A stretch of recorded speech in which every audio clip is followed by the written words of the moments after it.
Hello दोस्तों, आज से हम लोकिज़म सीज़न 1 का एपिसोड 6 एक्सप्लेन करेंगे और इस एपिसोड का नाम है रिकमेंडेशन।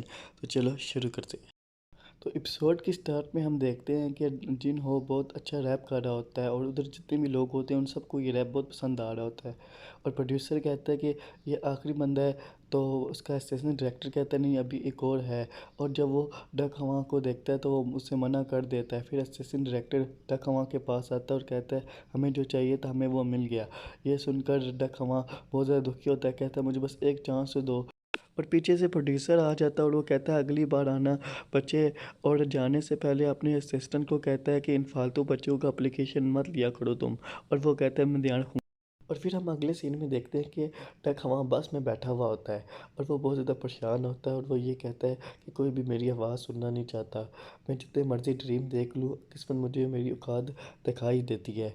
फिर डक हवा अपने इमोशन को लिरिक बना लेता है और लिखता है और गाना शुरू हो जाता है।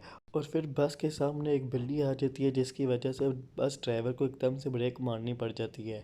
और फिर वहाँ एक औरत गिरने गिरने बचती है तो डक हवा कहती है कि आप इस सीट में बैठ सकती हैं। और वो औरत मना कर देती है और वो कहती है कि नहीं, और वहाँ से जाने लगती है और कहती है कि इसके साथ कौन बैठना चाहे। और पीछे लड़का लड़की कहते हैं कि सुना उस औरत ने क्या कहा। और डक हवा ये सुन के अपना सर खिड़की पे रख देता है और रैप गाना शुरू हो जाता है और आखिर में कहता है कि कोई फ़ायदा नहीं। और फिर हम देखते हैं कि डक हवा रैप गा रहा होता है और जो जो उसने अपनी कॉपी में लिखे होते हैं वो गा रहा होता है और वो बहुत ज़्यादा मेहनत कर रहा होता है। और वो फिर बहुत ज़्यादा परेशान हो जाता है और दिल में सोचता है दादी दादी जी, अब थोड़ा सा और इंतज़ार कीजिए। और सुबह स्कूल में डक हवा स्कूल फेस्टिवल का पोस्टर देख रहा होता है और उधर परफॉर्म करने के बारे में सोच रहा होता है। और फिर ह्यूंग सुंग आ जाता है और हमेशा की तरह सारी लड़कियां उसे देखनी शुरू हो जाती हैं और पीछे वो दो लड़कियां खड़ी होती हैं और कहती हैं कि ह्यूंग सुंग अमीर है। और ह्यूंग सुंग डक हवा के पास आ जाता है और डक और ह्यूंग सुंग वो पोस्टर देखना शुरू हो जाता है। फिर वो लड़की कहती है कि ह्यूंग सुंग उनके साथ क्यों आके खड़ा हो जाता है। फिर वो लड़की कहती दूसरी लड़की कहती है कि इन जोकरों के साथ दोस्ती करना इंटरटेनिंग होता है एक किस्म का। तो ये सुनकर डक हमारा बहुत ज़्यादा गुस्सा हो जाता है और कहता है तुम मेरे साथ दोस्त बनने की एक्टिंग क्यों कर रहे हो, सारे लोग हमें देख रहे होते हैं। और फिर डक हवा अपनी क्लास में चला जाता है और वहाँ लिरिक लिखने की कोशिश करता है। उधर जिन होबिन आ जाता है और डक हवा का मजाक उड़ाना शुरू हो जाता है अपने दोस्तों के साथ। फिर ज़ोर से डक हवा के पेट में लात मारता है और जिसकी वजह से डक हवा को बहुत ज़्यादा दर्द होता है। और फिर जब वो स्कूल से जाने वाला होता है तो वो एप्लीकेशन फॉर्म ले लेता है। फिर रात को डक हमा अपनी दादी के पास जाता है शॉप पे। और उसकी दादी कहती है कि आ गया मेरा बेटा। और पूछती है कि स्कूल कैसा गया और डक हमा झूठ बोलता है और कहते हैं मेरा स्कूल बहुत अच्छा गया। फिर उसकी दादी डक हवा को खाना के लिए पूछती हैं पर डक हवा मना करता है और कहता है ये तो खाना बेचने के लिए है। और पीछे से जिन हो बिन अपने दोस्तों के साथ उधर आ जाता है और ये देखकर डक हवा काफ़ी शौक होता है और ये लोग एक्टिंग करने शुरू हो जाते हैं जैसे ये डक हवा के दोस्त हैं। और उसकी दादी उनको खाना खाने के लिए देती हैं और वो सारे जंगलियों की तरह खाना खाने लग जाते हैं। ये देखकर डक हवा काफ़ी गुस्सा होता है क्योंकि ये स्कूल में इससे बुली करते हैं और रात को इनकी दादी का हाथ का खाना खा रहे होते हैं और वो भी फ्री में। और जब वो जाने वाले होते हैं तो डक हवा की दादी इनके बचा हुआ खाना भी दे देती हैं और उसकी दादी कहती हैं कि इसके बहाने में जल्दी चली जाऊंगी। और जिन बिन कहते हैं डक हवा को अब तुझे स्कूल में मिलते हैं। और वो बाद में खाना सारा डस्टबिन में फेंक देते हैं। ये देखकर डक हवा को बहुत ज़्यादा गुस्सा चढ़। और सुबह स्कूल में जिन हो बिन के दोस्त खाने की बहुत ज़्यादा बुराइयां कर रहे होते हैं। ये देखकर डक हवा को बहुत ज़्यादा गुस्सा चढ़ रहा होता है। और पर डक हवा बेचारा कर भी क्या सकता था। अब डक हवा स्कूल फेस्टिवल के लिए सिंगिंग करना चाहता था और ये बात डक हवा को पता चल जाती है और वो लेटर फाड़ देता है। अब जिनो भी लंच के टाइम सबके सामने डक हवा को बुली करता है। ये ह्यूंग सुंग भी देख रहा था और ह्यूंग सुंग ये सोचता है कि वो इस नए स्कूल में इसलिए आया था क्योंकि उसे पुराने स्कूल में बुली किया जाता था। पर अब इसकी बॉडी और शक्ल तो अच्छी है पर इसकी जगह किसी और को बुली किया जा रहा है। और ह्यूंग सुंग गुस्से में जिन होबिन के पास आता है और साथ में जे योल भी आ जाता है। और जिन होबिन के दोस्त कहते हैं ह्यूंग सुंग हमें तुझे कितनी बार बोला अपने काम से काम रखा कर। और पीछे से ली जिन सुंग भी आ जाता है और ली जिन सुंग ह्यूंग सुंग का अब साथ देता है। ये देखकर ह्यूंग सुंग भी शौक होता है और फिर ये तीनों फेस टू फेस होते हैं। और फिर ह्यूंग सुंग कहता है कि मुझे डक हवा के साथ लंच करना है। और ली जिन सुंग कहता है पता है तू किससे उलझ रहा है। और पीछे से आवाज़। फिर हम देखते हैं कि पूरी नकल गैंग को।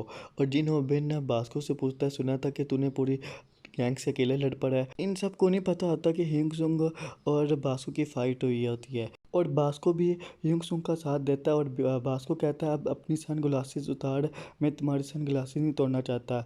और बास्को ही कहता है अब दिखा ना दादागिरी। अब इन चारों को साथ देखता है तो जिन हो बिन को यहाँ से जाना पड़ता है। जिन हो बिन के जाने के बाद बास्को हिंग सुंग से पूछता है कि तूने इस लड़के की मदद करने की कोशिश क्यों की। इसके जवाब पे हिंग सुंग कहता है ये सब मुझे देखा नहीं गया। बास्को कहता है अगर यही बात है तू अपने रूममेट को अपने दोस्तों को क्यों पटवा रहा था। बास्को कहता है एक्टिंग करना बंद कर और मुझसे लड़ाई करना स्टार्ट कर। और फिर हिंग सुंग को बास्को को समझाने की कोशिश करता है पर पार्क बोमजी आता है और कहता है कि आज फाइट ना करते हैं और रहने देते हैं। फिर और जिन सुंग भी यही कहता है कि ये फाइट करने का अब टाइम नहीं है और फिर बास्को अपनी गैंग के साथ वहाँ से चला जाता है। ये देखकर मियाँ भी जिन सुंग से बहुत ज़्यादा इंप्रेस होती है। अब बासु के जाने के बाद हिंग सुंग बहुत ज़्यादा रिलीव होता है और हिंग सुंग डक हवा के पास आता है और पूछता है कैसे हो, और डक हवा जवाब नहीं देता और वहाँ से चला जाता है। और फिर डक हवा के जाने के बाद हिंग सुंग जो स्कूल फेस्टिवल वाला फॉर्म होता है जो जिन होबिन ने फाड़ दिया था वो उठा लेता है। फिर सीन शिफ्ट होता है और हम देखते हैं कि हिंग सुंग रात को अपनी बॉडी चेंज करता है और ये सोच रहा होता है कि बेशक उसकी नई बॉडी की वजह से लोग तंग नहीं करता पर आज भी कुछ भी नहीं चेंज हुआ। वो आज भी अपने लिए नहीं लड़ सकता, बेशक उसकी दो बॉडियां पर उसकी रूह तो एक है। और शाद में हिंगसुंग जो डक हवा का फॉर्म होता है वो जोड़ देता है टेप के साथ। और फिर सुबह हिंगसुंग डक हवा का वेट करता है और डक हवा आता है और डक हवा की शक्ल वैसी लग रही होती है जैसे हमने जब हिंगसुंग को bully किया जाता था। और डक हवा बहुत ज़्यादा उदास होता है और हिंगसुंग डक हवा को का फॉर्म देता है और डक हवा को बहुत ज़्यादा गुस्सा चढ़ रहा होता है क्योंकि डक हवा को लगता है कि हिंगसुंग बस हीरो बनना चाहता है। और डक हवा कहता है अगर तुम अच्छे हो तो बताओ हम दोनों एक जैसे कैसे हैं, हम ज़मीन और आसमान का हम दोनों का फ़र्क है। डक हवा जाने से पहले हिंगसुंग को कहता है तुम भी मेरा फ़ायदा उठा लो, मेरा बस रैप और अच्छा होगा इससे, एमिनम की तरह। और हिंगसुंग कहता है एमिनम। और फिर डक हवा एक्सप्लेन करता है कि एमिनम दुनिया का बेस्ट रैपर है, लोग पहले उसका गरीबी का मजाक उड़ाते थे और आज वो दुनिया का बेस्ट रैपर है। और एमिनम का रैप लोग सुनते नहीं और महसूस भी कर सकते हैं। ये कह के डक हवा वहाँ से चला जाता है। फिर हम देखते हैं कि छुट्टी होने के बाद जिन हो बिन डक हवा को परेशान कर रहा होता है अपने दोस्तों के साथ।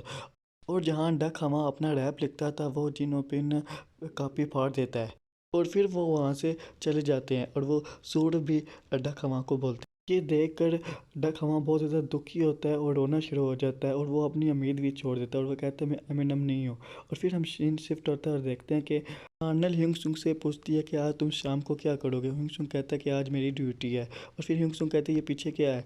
और फिर हार्नल बताती है जिन लोगों को स्कूल फेस्टिवल में अप्लाई करना चाहते हैं वो अप्लाई कर सकते हैं। फिर हार्नल कहती है कि तुम्हें भी अप्लाई करना है और हिंगसुंग कहता है नहीं। वो अपनी क्लास में सफाई करने लग जाता है और हिंगसुंग दिल में सोचता है कि मैं, और वो स्कूल फेस्टिवल में परफॉर्म करने के बारे में सोचता है और वो कांपना शुरू हो जाता है डर के मारे। और फिर हिंगसुंग कहता है मैं जब भी दुखी होता था तो मैं गाना गा लेता था और मैं अपना दुख भूल जाता था। और हिंगसुंग गाना गाने लग जाता है और डक हवा जब ये गाना सुनता है तो उसके इमोशन को छूता है और डक हवा दौड़ता है क्लास में और देखता है कि कौन गाना गा रहा है। और जब वो क्लास में देखता है तो वो हिंगसुंग होता है। और फिर डक हवा जब हिंगसुंग को बुलाता है तो हिंगसुंग डर जाता है और हिंगसुंग पूछता है तुम इधर क्या कर रहे हो। तो डक हवा खामोश रहता है। फिर हिंगसुंग उसे उसका फॉर्म देता है और इस बार डक हवा ये फॉर्म ले लेता है। और डक हवा हिंगसुंग से डर के पूछता है कि तुम मेरे साथ परफॉर्म करोगे। और हिंगसुंग कहता है क्या। और इसी के साथ ये एपिसोड खत्म हो जाता है। Thank you watching for this episode, please like and subscribe ज़रूर करना। आपको मिलते हैं अगली वीडियो में।